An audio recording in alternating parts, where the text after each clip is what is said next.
인류가 이뤄낸 위대한 의학적 승리가 어떻게 전혀 예상치 못한 위기를 불러왔을까요?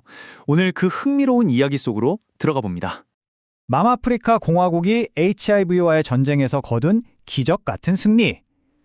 그런데요, 수백만 명의 생명을 구한 이 위대한 성공 뒤에는 우리가 몰랐던 엄청난 대가가 숨어 있었습니다. 자, 먼저 시간을 거슬러 올라가 보죠. 2000년대 중반, 남아공은 그야말로 HIV라는 재앙적인 공중보건 위기 한가운데에 있었습니다. 바로 그때 항레트로바이러스 치료, 우리가 ART라고 부르는 치료법이 도입되면서 판이 완전히 뒤바뀝니다. 그 효과는 정말 대단했죠. 보세요. 불과 10년 만에 에이즈 관련 사망자 수가 절반 이하로 뚝 떨어졌습니다. 이게 어느 정도 규모였냐면요. 2016년에는 남아공 HIV 감염인 10명 중 6명 이상, 그러니까 무려 63%가 이 생명의 약을 처방받고 있었던 겁니다. 엄청나죠? 하지만 바로 여기서 문제가 시작됩니다. 수백만 명이 치료를 받는다는 건 거꾸로 바이러스 입장에서 보면 약을 이겨낼 방법을 찾을 기회 역시 수백만 번 주어진다는 뜻이었으니까요. 이게 바로 약물 내성이라는 바이러스의 교활한 반격입니다. 이 내성은 ART의 성공 신화를 뿌리부터 뒤흔드는 가장 큰 위협이 됐죠. 특히 NNRTI라고 불리는 특정 약물은 바이러스가 유독 쉽게 무력화시킬 수 있었어요. 이 내성은 크게 두 가지 방식으로 나타나는데요. 하나는 치료를 받다가 몸 안에서 내성이 생기는 경우고요. 그리고 더 심각한 건 이미 내성을 가진 바이러스가 다른 사람에게 그대로 전파되는 경우입니다. 그리고 2016년이 되자 이 문제는 걷잡을 수 없이 커졌습니다. 약이 듣지 않은 환자 대부분에게서 내성이 발견됐고, 심지어는 처음 치료받는 환자 10명 중 1명 가까이가 이미 내성 바이러스를 가지고 있을 정도였으니까요.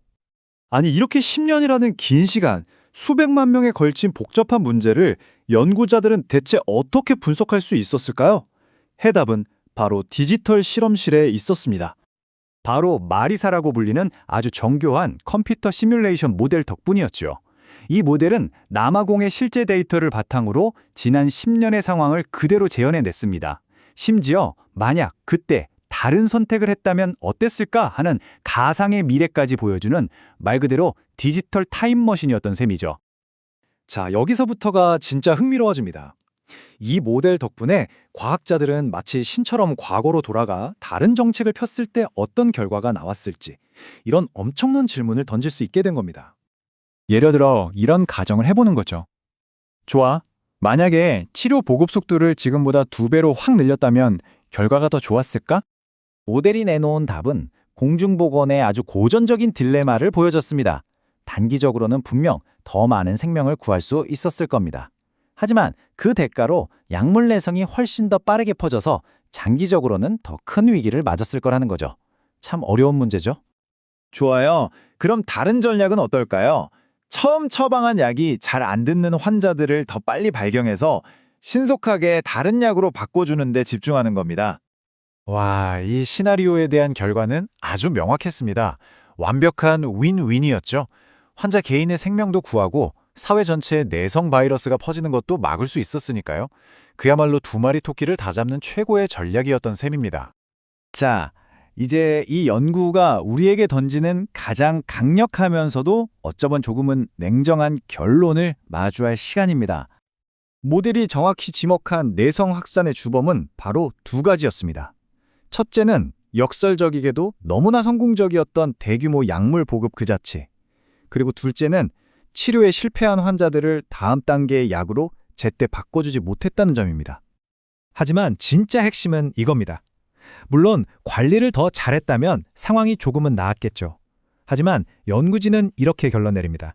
애초에 이 특정 약물을 그토록 대규모로 사용하는 한 내성의 확산은 그 어떤 정책으로도 막을 수 없는, 피할 수 없는 운명이었다고요.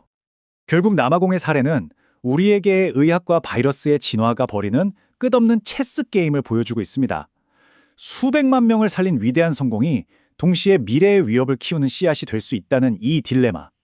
과연 우리는 이 교훈을 바탕으로 언제나 바이러스보다 한 발 앞서 나갈 수 있을까요?